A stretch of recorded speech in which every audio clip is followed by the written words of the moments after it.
और फिर उन्होंने एक ऐसा हल निकाला जिसके बारे में किसी ने भी नहीं सोचा था।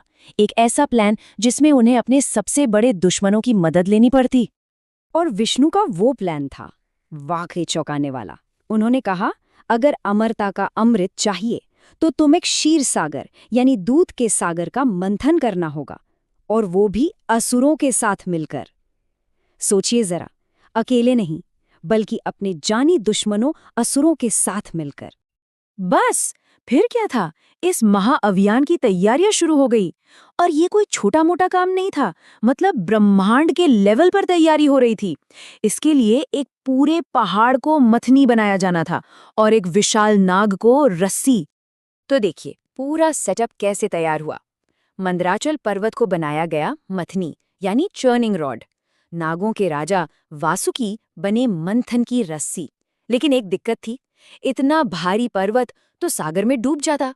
तो इसका हल निकालने के लिए खुद भगवान विष्णु ने एक विशाल कछुए का अवतार लिया, जिसे हम कूर्म अवतार कहते हैं, और पर्वत को अपनी पीठ पर टिका लिया। अब बारी थी काम को बांटने की। असुरों ने कहा हम ज्यादा ताकतवर हैं, तो उन्होंने वासुकी नाग के सिर वाला हिस्सा पकड़ा और देवताओं के हिस्से में आई पूंछ।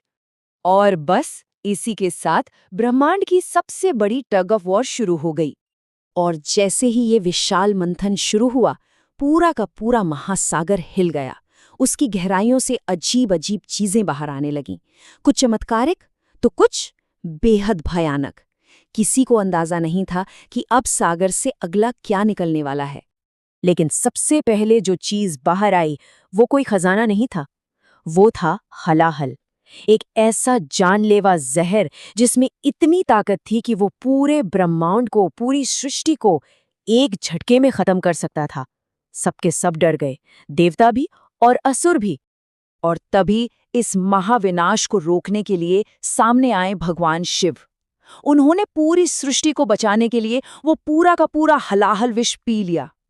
वो जहर इतना खतरनाक था कि उनके गले से नीचे नहीं उतरा, वहीं कंठ में अटक गया। और इसी वजह से उनका गला हमेशा के लिए नीला पड़ गया, और तभी से उनका एक नाम नीलकंठ भी पड़ा। तो चलिए, जहर का तो उपाय हो गया, और अब मंथन फिर से शुरू हुआ।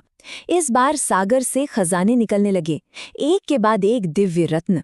कुल मिलाकर 14 ऐसे अद्भुत रत्न समुद्र से बाहर आए, और हर एक अपने आप में एक बड़ा चमत्कार था। इन रत्नों में कौन कौन थे? सौभाग्य की देवी माँ लक्ष्मी थीं, इच्छा पूरी करने वाली गाय कामधेनु थी, और आखिर में बाहर आए दिव्य वैद धन्वंतरी। और उनके हाथ में था वो अंतिम पुरस्कार, वो चीज जिसके लिए ये सब हो रहा था, अमरता का अमृत। और जैसे ही अमृत सामने आया, देवताओं और असुरों के बीच का जो समझौता था, जो एक नाजुक सी शांति बनी हुई थी, वो एक पल में टूट गई। सारी दोस्ती, सारा सहयोग खत्म। अब शुरू हुई अमरता के लिए आखिरी असली लड़ाई। इतनी मेहनत सबने साथ में की, लेकिन अमृत को पाने का लालच सब पर भारी पड़ गया। असुरों ने झपट्टा मारकर अमृत का कलश छीन लिया। चारों तरफ अफरा तफरी मच गई, और देवता बेचारे बस देखते रह गए। यहाँ पर एक बार फिर भगवान विष्णु को बीच में आना पड़ा। इस बार उन्होंने एक बेहद सुंदर स्त्री मोहिनी का रूप लिया और असुरों को अपनी सुंदरता से मंत्रमुग्ध कर दिया। उन्होंने वादा किया कि वो सबको बराबर अमृत बांटेंगी, लेकिन उन्होंने बड़ी चालाकी से अमृत सिर्फ और सिर्फ देवताओं को पिलाना शुरू कर दिया। पर एक असुर था, राहु। वो ये सारी चाल समझ